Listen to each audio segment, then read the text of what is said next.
आज हम बताने वाले हैं आपको हमारी जो राखी रहती है, हमें राखी में कितनी गांठें बांधनी चाहिए और कौन सी गांठ किसका प्रतीक होती है।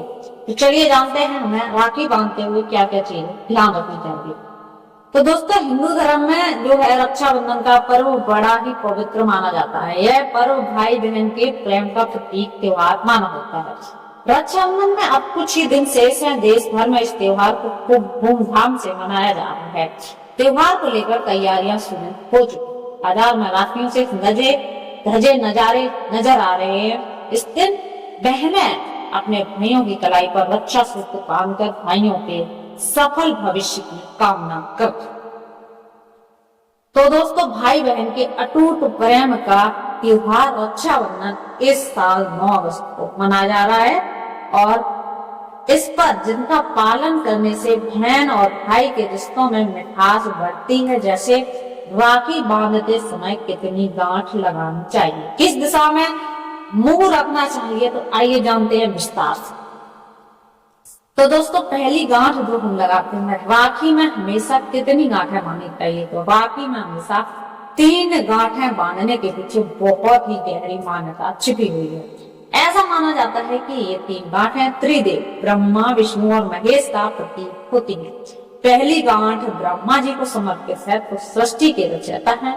इससे जीवन की अच्छी शुरुआत और जीवन की अच्छी शुरुआत के साथ जीवन में सकारात्मकता ऊर्जा का आगमन होता है। दूसरी गांठ की बात करें तो दूसरी गांठ होती है भगवान विष्णु को समर्पित, जो जगत के पालनहार कहलाते हैं। ये भाई की रक्षा, समृद्धि और अच्छे स्वास्थ्य का आशीर्वाद देने के लिए होती है।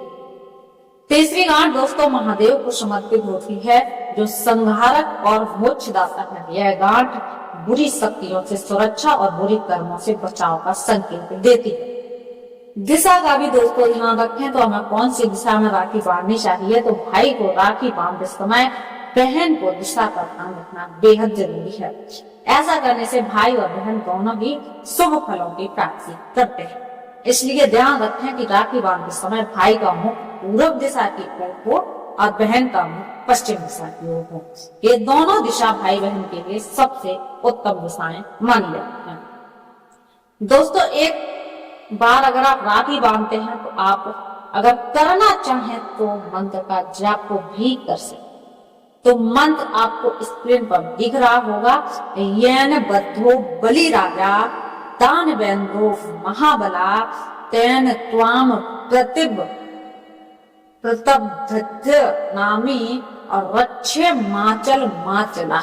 इस मंत्र का अर्थ है दोस्तों कि जो रक्षा धागा परम कृपालु राजा बलि को बांधा गया था, वही पवित्र धागा मैं तुम्हारी कलाई पर बांधती हूँ, जो तुम्हें सदा के लिए विपत्तियों से बचाता है।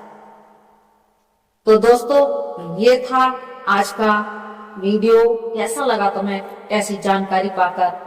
अच्छा लगा तो कमेंट करिए, जिससे कि हमारा भी प्रोत्साहन बढ़ता रहे।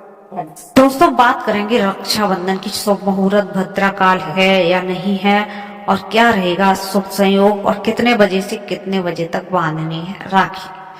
तो दोस्तों चलिए वीडियो करते। इस वर्ष सावन माह की पूर्णिमा तिथि 8 अगस्त को दोपहर 2:12 से शुरू हो जाएगी। तिथि का समापन दोस्तों 9 अगस्त को दोपहर 1:21 पर है। उदय तिथि के मुताबिक 9 अगस्त 2025 को ही रक्षाबंधन मनाई जाएगी। अब बात करते हैं राखी पर कब खत्म हुई भद्रा। तो दोस्तों, ज्योतिषियों के मुताबिक इस वर्ष सावन की पूर्णिमा पर भद्रा सूर्योदय से पहले समाप्त हो जाएगी। इस बार भद्रा का कोई साया नहीं है। यह 8 अगस्त को दोपहर 2:12 से शुरू होगी और अगले दिन सुबह 1:52 तक दोस्तों समाप्त होगी। इस दिन सूर्योदय सुबह 5:47 पर होगा। इसलिए इस साल राखी के त्योहार पर भद्रा का कोई साया नहीं है। क्या होगा राखी बांधने का शुभ समय?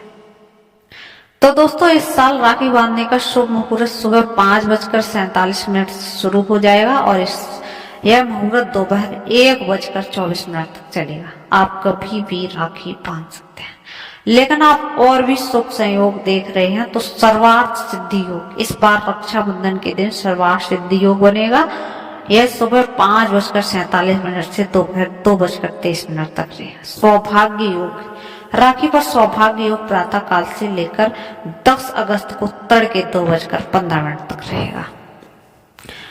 और बात करते हैं शोभन योग की। तो राखी पर शोभन योग का जो संयोग है वो पर्व की महत्ता को और बढ़ा रहा है। यह 10 अगस्त को तड़के 2:15 तक रहेगा। इसके अलावा ब्रह्म मुहूर्त सुबह 4:22 से 5:04 तक रहेगा। अभिजीत मुहूर्त 12:17 से 12:53 तक रहेगा। तो दोस्तों ये थे मुहूर्त जिनमें हम राखी बांध सकते हैं। मिलते हैं अगली वीडियो में, तक के लिए चैनल पर नए हो तो चैनल कर लीजिए सब्सक्राइब।